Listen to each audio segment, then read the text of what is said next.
안녕하세요. 김성순 TV입니다. 11월 9일 오전에 발표된 11월 8일까지의 중국 우한 폐렴 코로나 확진자 수는 유증상 1294명, 무증상 6882명, 총 8176명으로 발표되었습니다. 6개월 만에 7000명을 넘긴 지 하루 만에 다시 8000명을 넘긴 것입니다. 10월 24일 1080명에서 6일 뒤인 10월 30일 2499명으로 11월 2일 3200명에서 11월 5일 4320명을 넘기고 11월 6일 5496명에 11월 7일 7475명을 넘기더니 8176명으로 8000명을 넘겼습니다. 10월 말부터 시작된 확산 추세가 11월에 들어서면서 매일 전날보다 1000여 명이 더 증가하는 추세로 변한 것입니다. 물론 이 수치는 중공이 발표했기 때문에 그대로 믿을 수는 없죠.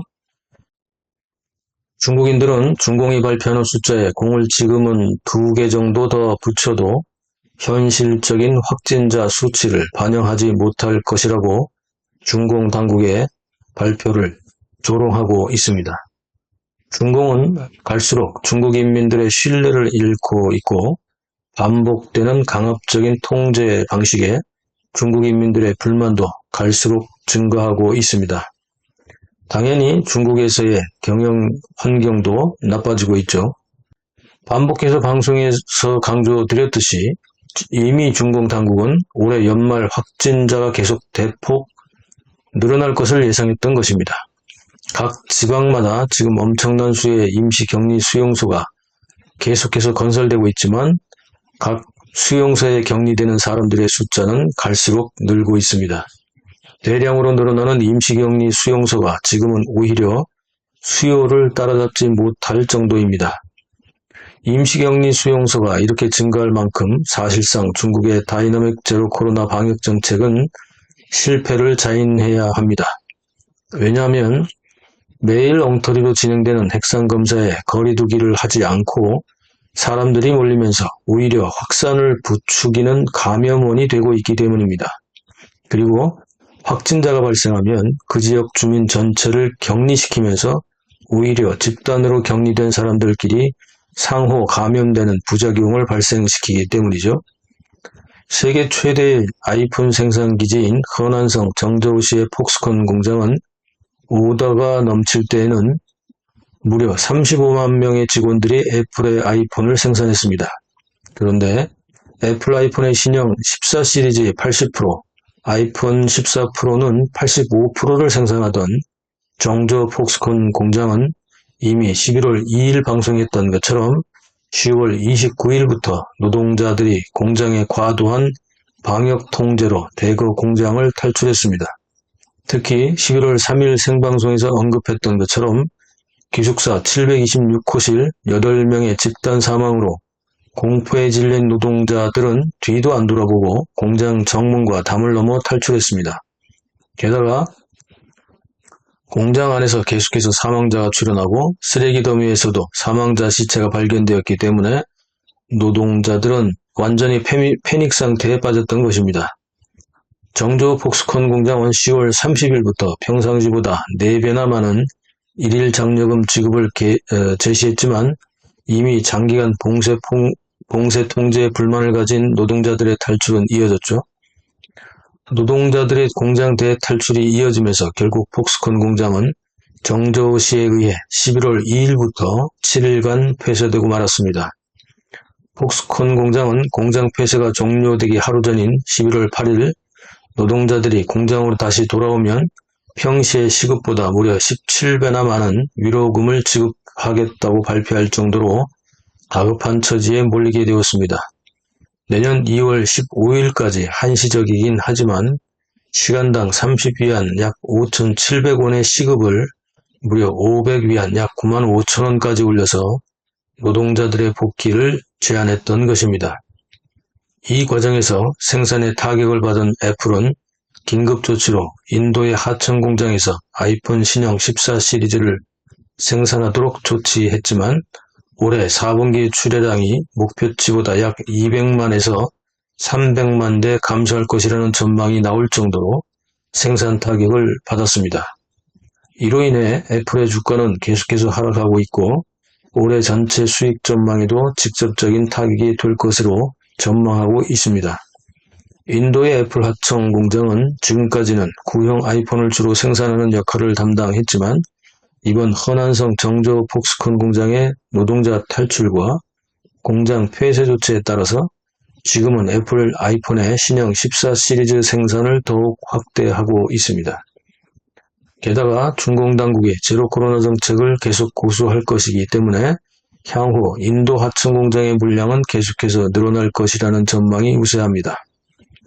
애플의 경우는 이미 올해 3월부터 시작된 상하이 대봉쇄 당시 상하이에 있던 애플의 두 번째 대형 하청 공장이 폐쇄되는 경험을 한 이래 중국 공장에 대한 신뢰도가 떨어지면서 인도 공장의 생산 물량 증가에 주력했기 때문에 그나마 피해를 줄일 수 있었던 것입니다.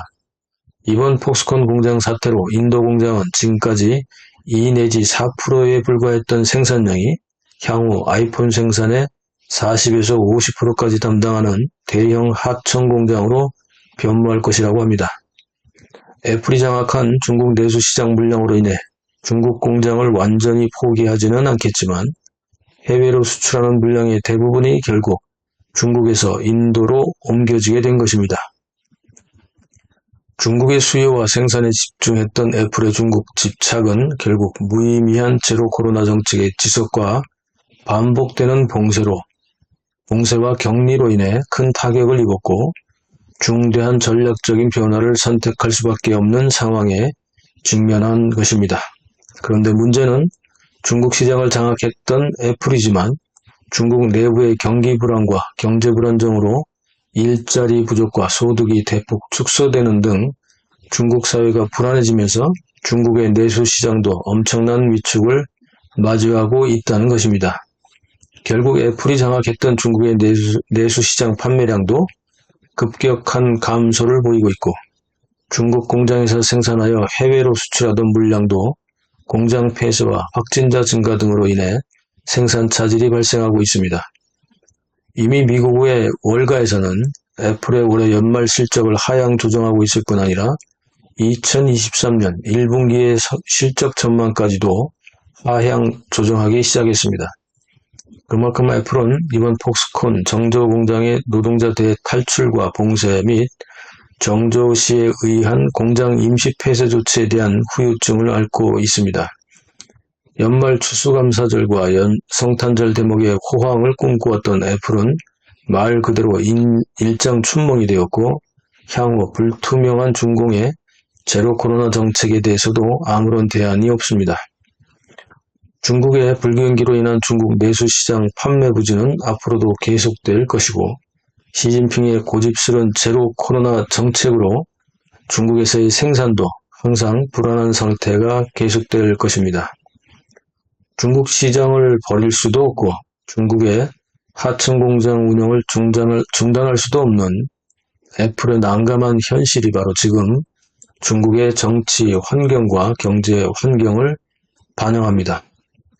글로벌 대기업조차도 중국의 강력한 제로 코로나 통제에 저항도 할 수 없는 고통과 피해를 입고 있는데 일반 대기업이나 중소기업들은 말해 뭐하겠습니까? 중국은 내수 시장으로서도 생산 기지로서도 계륵이 되고 있습니다. 정치가 경제를 통제하기 시작한 지금 중국에서의 경영 환경은 더욱 악화될 것이기 때문에 중국 사업을 하시는 분들은 더욱 어려운 시기를 맞이했습니다. 탈중국화는 이제 선택이 아니라 현실이 되었습니다.